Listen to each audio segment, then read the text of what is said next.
নিয়ম রক্ষার ম্যাচে ফ্রান্সকে হারিয়ে তৃতীয় স্থান দখল করল ইংল্যান্ড। মেসির সাথে গোল্ডেন বুটের রেসে এগিয়ে গেলেন এমবাপ্পে। মধ্যবিত্তের একাংশের ওপর বেড়েছে করের চাপ, এবছরও ছাড় পেলেন বিত্তশালীরা, কর হার সংশোধনের পরামর্শ।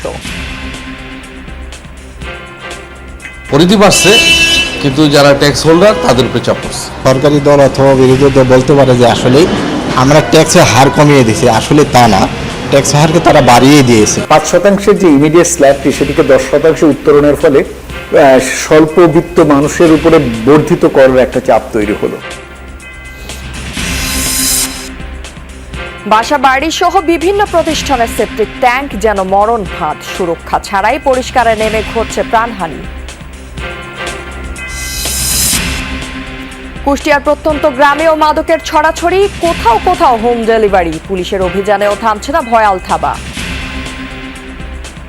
তাদের বয়স 15 বছর, সেই সব সালফাল ট্যাপেন্ডা খায় নষ্ট হয়ে যাচ্ছে। আসামি নিয়ে যাওয়ার পরে এই ঘন্টাখানিক পরে দেখি তারা আবার চলে আসে। গলের দলে বিক্রি করে যদি বলা যায়, আবার আমার স্বামীদের মারতে আসে, ছেলেদের মারতে আসে।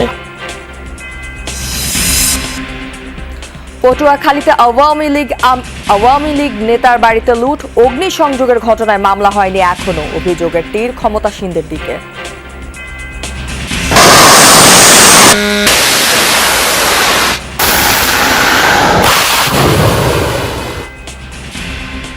দ্বিতীয় সপ্তাহে ইরান যুক্তরাষ্ট্র সংঘাত, জর্ডানে 2 মার্কিন সেনা নিহতের প্রতিশোধ নিতে এই সব শেষ অভিযান, জবাবে কুয়েতের রাষ্ট্রীয় তেল কোম্পানিতে হামলা।